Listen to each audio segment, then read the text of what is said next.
Bonjour à toutes et à tous, je suis ravi de vous accueillir dans un nouvel épisode de notre série Let There Be Change TV où on a le plaisir de recevoir des dirigeants pour évoquer avec nous leur vision, leur expérience du changement. Je suis particulièrement heureux de te recevoir aujourd'hui, chère Natacha, pour évoquer ces sujets-là autour du changement. Je te présente rapidement et après j'ai quelques questions sur lesquelles on aura tous envie de t'entendre. Tu as rejoint The Walt Disney Company il y a 20 ans, je crois, il y a plus de 20 ans aujourd'hui. Tu as occupé des tas de postes à l'international et tu es la présidente des activités en France de Disneyland Paris.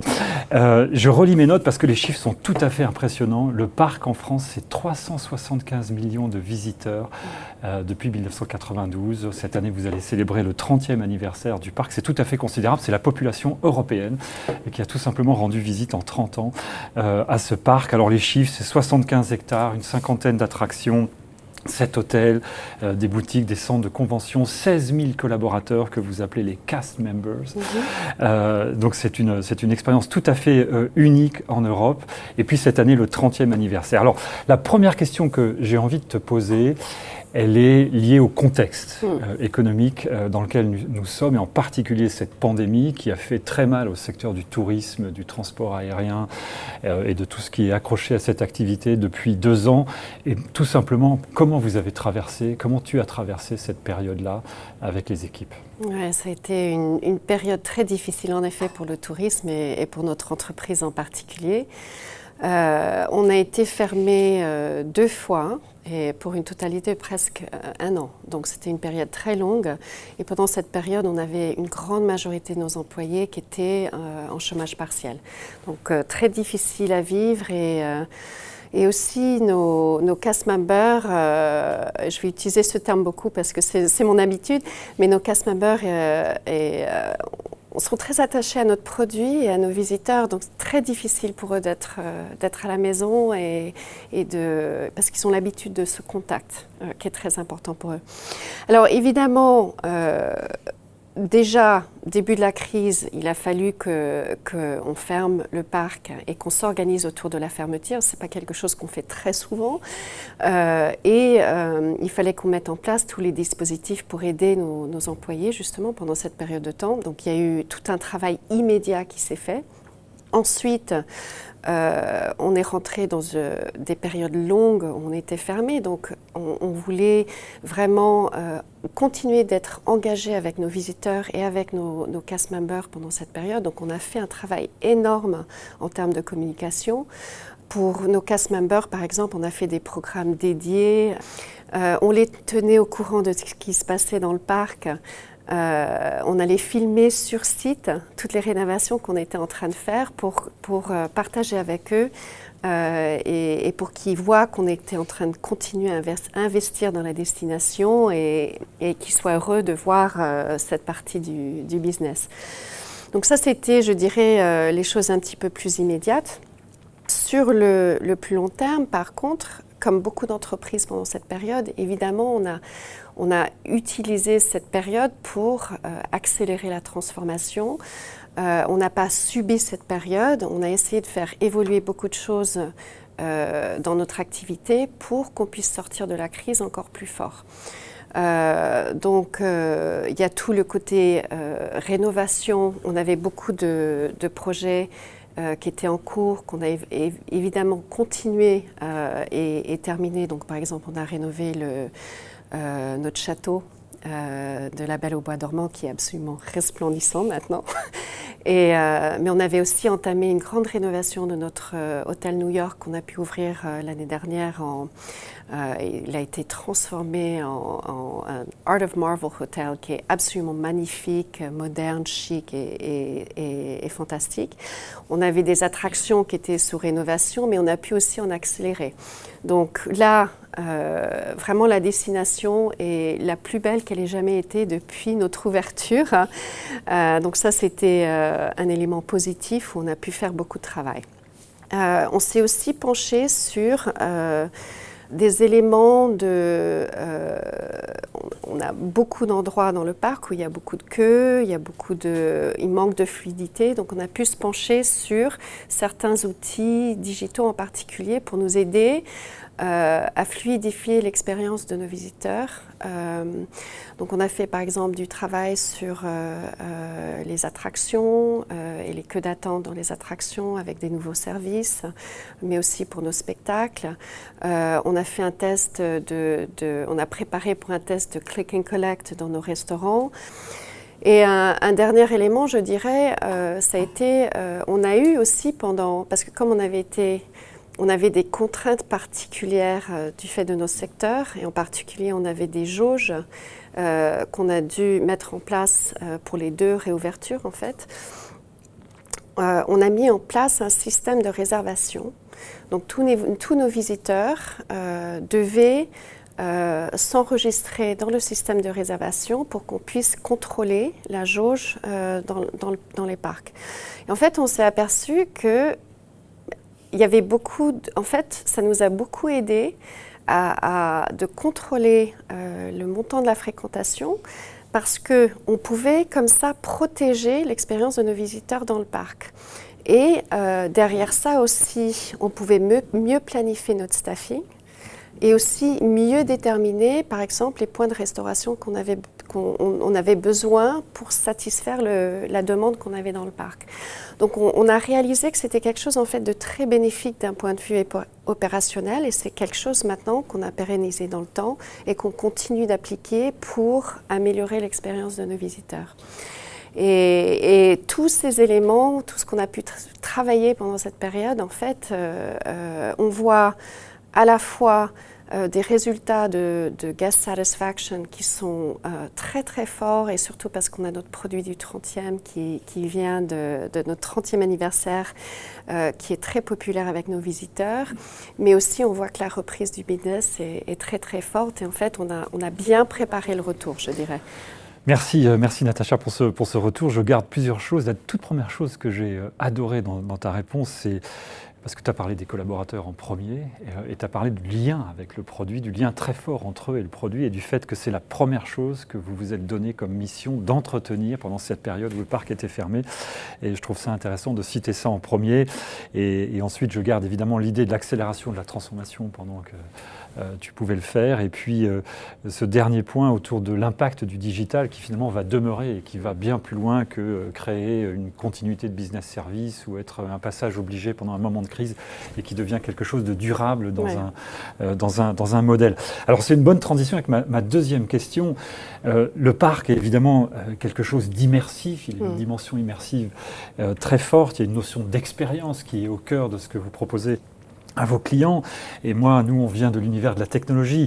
Donc, tu as parlé un peu du digital, mais est-ce que tu peux aller encore plus loin et élaborer sur la place que prend aujourd'hui la technologie dans l'expérience et pourra demain peut-être encore davantage prendre ? Dans tous nos parcs Disney, une des choses qui est vraiment une de nos forces, c'est justement le travail qu'on fait en termes d'immersion dans le produit et le storytelling que nous avons au sein de nos parcs. Et évidemment, le digital et la technologie ont un rôle à jouer dans cette immersion, mais aussi l'humain. C'est quelque chose de très important aussi pour créer cet environnement immersif dans nos parcs. Alors les personnes dans notre organisation qui sont les créateurs de nos attractions, de nos parcs à thème et qui sont vraiment ceux qui nous aident à créer ces histoires, on les appelle les Imagineers. Alors je vais prendre par exemple, donc cet été nous allons ouvrir une nouvelle zone thématique autour de Marvel qui s'appelle Avengers Campus. On est tous très impatients et si je prends cet exemple pour te donner un petit peu comment on approche l'immersion, donc ça commence avec le storytelling. Quand vous allez être tous visiteurs dans Avengers Campus, c'est pas juste un land. En fait, c'est un campus où on recrute des visiteurs et on va les former pour travailler aux côtés de nos super-héros. Cet élément de storytelling, c'est très important. Et toute notre histoire, tout ce qu'on développe en termes de spectacle et d'attraction est tout autour de cette histoire. Ensuite, évidemment, la technologie, ça va jouer un rôle. En particulier, je pense à une de nos attractions qui s'appelle Spider-Man Web. Nos recruits vont être aux côtés de Spider-Man et vont l'aider à résoudre un problème au sein de l'attraction avec une technologie qui est complètement innovante pour nous. J'ai eu l'occasion de faire l'attraction plusieurs fois. Je t'assure que c'est quelque chose qu'on n'a jamais fait jusqu'à maintenant et dont on est très fiers. Donc on utilise la technologie évidemment dans nos attractions, mais aussi le dernier élément, c'est le côté humain, le côté spectacle. Et là aussi, on retrouve des éléments de technologie. Dans cette zone thématique, nos visiteurs vont pouvoir, on a vraiment démultiplié le nombre de personnages qu'on va avoir à travers Avengers Campus. Nos visiteurs vont pouvoir travailler avec les Avengers, ils vont pouvoir voler aux côtés de Iron Man. Il va y avoir des combats, des cascades qu'on n'a jamais fait jusqu'à présent, qui vont être vraiment spectaculaires. Il y a un niveau vraiment d'intégration du spectacle et de nos cast members du spectacle qui va être extraordinaire et c'est quelque chose que seulement Disney peut faire. Ça, c'est un niveau de teasing formidable pour nous tous. Donc là, je pense que tout le monde a compris le sens de cette invitation. Merci, merci Natacha. Je garde quelques points de ce que tu dis et l'analogie avec Accenture est frappante parce que tu parles de storytelling, tu parles de campus de recrutement. Nous, on recrute 100 000 personnes par an chez Accenture dans le monde et on est dans cette même logique finalement d'être dans l'expérience du collaborateur ici. Et puis, je garde aussi ce que tu as dit sur l'humain et le digital. Parce que ça n'est pas la technologie seule, c'est pas l'humain seul et c'est vraiment la combinaison des deux qui permet d'atteindre un niveau d'émotion pour les visiteurs formidables. Merci pour ça. Ma troisième question sera plus générique. Toi, en tant que dirigeant, un groupe aussi divers avec des métiers très différents, 16 000 collaborateurs, je l'ai dit, comment est-ce que tu adresses ces questions du changement? Comment est-ce que tu gères au quotidien ou sur des cycles plus longs le changement ou tous les changements que tu as à insuffler dans cette organisation? Alors là, cette année, on fête notre 30e anniversaire et depuis 2017, on a entamé une grande transformation. Et c'est à la fois notre produit et ce qu'on va offrir à nos visiteurs dans les années à venir, mais c'est aussi tout ce qu'on fait côté commercial avec nos employés. Donc c'est vraiment une transformation qui touche à tous les aspects de notre business. La première chose qui est très importante, c'est de donner la vision de là où on va et de la communiquer à nos cast members. Ce qu'on fait, on communique ça vraiment dans le temps. Donc, on a lancé la nouvelle vision l'année dernière, mais là, on continue avec des thématiques tous les mois. On partage des thématiques avec nos employés. On fait des workshops et on suit aussi avec des baromètres pour voir comment est-ce qu'on communique bien les messages, est-ce qu'ils sont bien reçus par nos employés. C'est quelque chose qui est extrêmement important justement dans cette transformation. Deuxième élément, je dirais, et c'est quelque chose auquel je tiens énormément, c'est d'avoir une expérience cast member qui est très valorisante. Alors, qu'est-ce que ça veut dire? Ça veut dire que on crée un environnement très collaboratif, très inclusif. On veut aider nos cast members à se développer, à grandir dans l'entreprise. Le jour de notre 30e anniversaire, le 12 avril, on a invité nos cast members, et il y en a plus de 2000 qui sont venus, à participer à l'accueil de nos visiteurs ce jour-là dans le parc.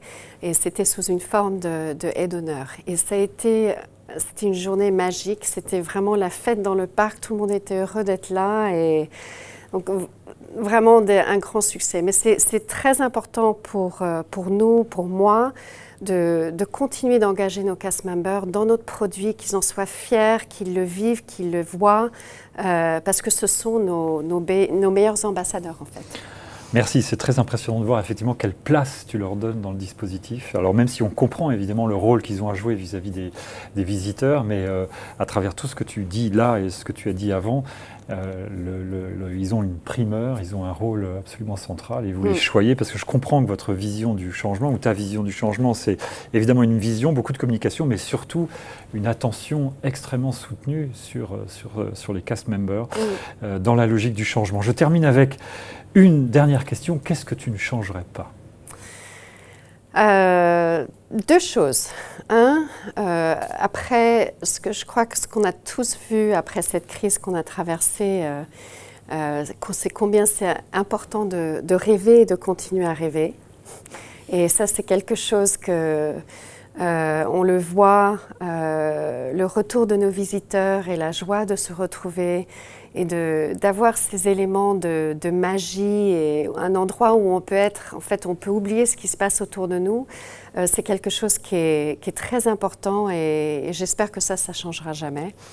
Et l'autre élément qui m'a beaucoup frappée pendant cette période de 30e anniversaire, c'est j'ai eu l'occasion de rencontrer en fait beaucoup de personnes qui ont travaillé par le passé à Disneyland Paris. Autour du 30e, en fait, il y avait des cast members qui étaient là à l'ouverture, qui sont revenus, ils sont venus de partout en Europe en fait, pour célébrer ensemble le 30e anniversaire avec les cast members qui sont encore là aujourd'hui et d'autres personnes qui sont venues. Et il y a un attachement à notre entreprise et à notre produit, à ce qu'on fait tous les jours, qui est absolument extraordinaire et j'ai jamais vu ça. Jamais vu ça autre part et j'espère qu'on retient l'essence de ce feeling et de cet attachement que nos employés ont envers l'entreprise. J'espère qu'on gardera ça toujours. En tout cas, c'est très manifeste dans ce que tu dis et ça se sent. Alors, je te remercie infiniment, chère Natacha, d'avoir passé ces instants avec nous et d'avoir témoigné autour du changement et de cette histoire incroyable de ce métier-là, comment vous avez passé cette période Covid. Et je vous souhaite le meilleur rebond possible. Alors, tu m'avais prévenu, mais effectivement, le mot que tu as prononcé le plus pendant ces quelques minutes, c'est cast member. Et c'est bien le signe que... Et tu termines en disant que vous avez réussi à créer une famille qui va bien au-delà des contrats de travail que les uns et les autres ont pu avoir avec vous dans le passé. Et donc je garde effectivement ce point très fort que finalement dans la magie de Disney, alors que la tentation serait simple de dire que la technologie joue un rôle de plus en plus important, en fait c'est bien le cast member, et donc c'est bien les hommes et les femmes qui sont au cœur de cette magie-là. Voilà, je te remercie encore pour ce témoignage et je vous donne rendez-vous dans un prochain épisode de Let There Be Change TV. Merci.